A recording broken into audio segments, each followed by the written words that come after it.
Bom dia, senhor presidente, vereador Cláudio Castro, senhores vereadores, senhoras vereadoras, senhores e senhoras. Segundo o homem branco, ontem foi o dia do índio. Para o homem branco, né? Ontem foi o dia do índio. Porque, evidentemente, para os indígenas, o dia do índio é todo dia. Né? E, na verdade, o homem branco escolheu o dia do índio porque, para ele, nenhum dia é dia do índio. Na nossa tradição histórica, já são 517 anos em que os indígenas dessa terra sofrem com os efeitos, as consequências e os desdobramentos da invasão portuguesa no nosso território, mas da invasão espanhola, francesa, europeia, de uma maneira geral, no território das Américas. Quando os portugueses invadiram esse território, havia pelo menos 3 milhões de indígenas, onde hoje nós chamamos de Brasil. Há divergências entre os historiadores. Não é fácil, né, calcular um número desses de um passado tão antigo. Mas pelo menos 3 milhões de indígenas. Hoje, segundo o último censo de 2010, são 817 mil índios no nosso país. Foi um verdadeiro massacre o que se promoveu nos últimos séculos. E que, infelizmente, continua a se realizar. Nós temos visto, em tempos recentes e no tempo presente, a luta, por exemplo, dos índios Guarani Kaiowá, denunciando o verdadeiro genocídio de sua população, sendo praticada pela expansão do agronegócio no centro-oeste do nosso país. E os tempos são duros para os povos indígenas. O ministro da Justiça, por exemplo, Osmar Serraglio, declarou, né, que terra não enche barriga de indígena. Essa é a posição do ministro da Justiça, né, a quem é subordinada a FUNAI.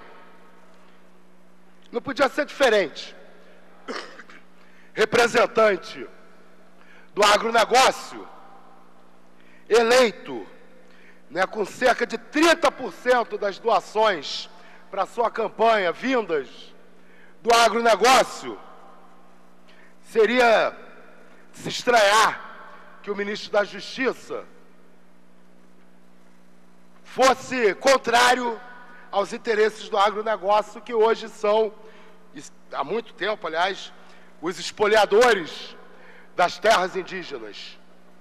E fala uma atrocidade que beira a total falta de lógica, né? Terra não enche a barriga de ninguém. Muito pelo contrário, né? Terra enche a barriga de todo mundo. Vem de Marte, não sei, né? Deve ser. Vai ver que os nossos fazendeiros fazem o milagre da multiplicação dos grãos, né? E a terra não é necessária para encher a barriga das pessoas, de todos, né? Só que no caso do agronegócio, a terra não enche a barriga, ela enche o bolso do empresário, né? Aliás, eu estava vendo ontem a publicidade da cana-de-açúcar, né, sendo uma publicidade linda lá, falando dos 500 anos da história da cana-de-açúcar com o Brasil, né, e vendendo a importância da cana-de-açúcar para a nossa economia, né? Na verdade, uma história de sangue, uma história de escravidão, uma história de massacres, né? Essa história do agronegócio no Brasil, desde o tempo que ele era chamado de plantation, né? E o fato desse setor ser tão importante na construção do nosso Estado é que faz com que o nosso país seja tão dependente deles na economia, né? O que é uma das causas das nossas dificuldades econômicas, sermos um país, né, submetido aos interesses do agronegócio. Agora, para o indígena, a terra ela não só enche a barriga, ela é o que dá sentido à vida do indígena. Eu lembro, não vou saber citar o autor, né, qual o nome do chefe indígena, que é citado naquele livro Enterre Meu Coração na Curva do Rio, que conta a história do massacre dos índios americanos, dos índios dos Estados Unidos, durante o século XIX, e que o indígena recusava a oferta da compra da terra feita pelo governo dos Estados Unidos, sem conseguir compreender a proposta. Porque como é que ele podia vender a terra, se a terra não era dele? Ele que era da terra.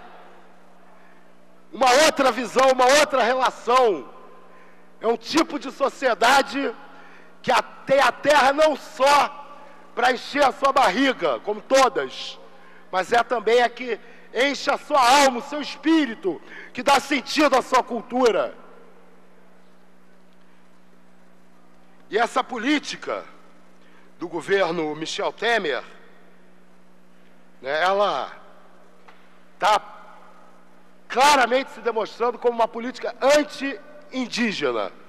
Né, quando, por exemplo, o chefe da FUNAI, né, declara que índios não podem ficar parados no tempo e tem que participar do sistema produtivo nacional. Né, ele deu uma entrevista à BBC Brasil, em que ele diz que buscará recursos em outros setores do governo para financiar atividades econômicas dentro de terras indígenas, como a plantação de grãos, a criação de peixes e a extração de castanhas. Mas quem vai determinar de que maneira os indígenas não vão ficar parados no tempo? Ninguém fica parado no tempo.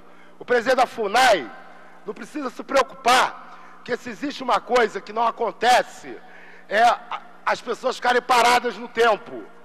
Né? Tudo muda, sempre. Essa é uma máxima da realidade que se impõe sobre os nossos desejos. Agora, essas mudanças, elas serão conduzidas e dirigidas por quem? Né? Num governo em que o ministro acha, né, que terra não enche a barriga do índio. O outro diz que o índio não pode ficar parado no tempo.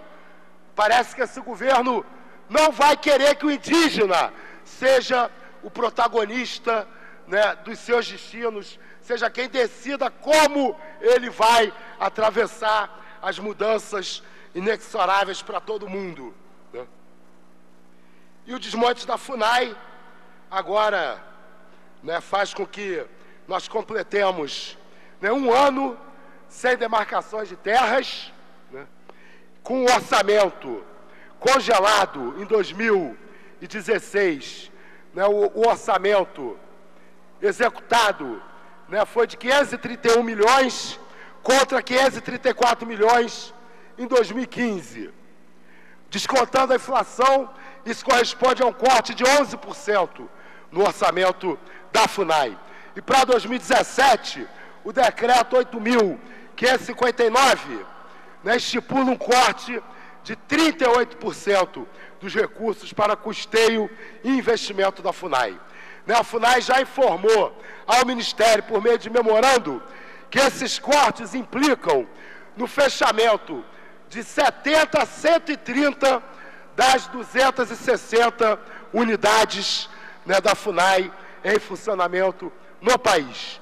Então, para que todo dia seja dia do índio, nós precisamos de um governo que, em primeiro lugar, chame os povos indígenas e faça que os povos indígenas sejam os principais orientadores, os primeiros e últimos orientadores das políticas públicas do nosso país a respeito da questão indígena, né? E que retire, né, do agronegócio o comando da FUNAI. Muito obrigado.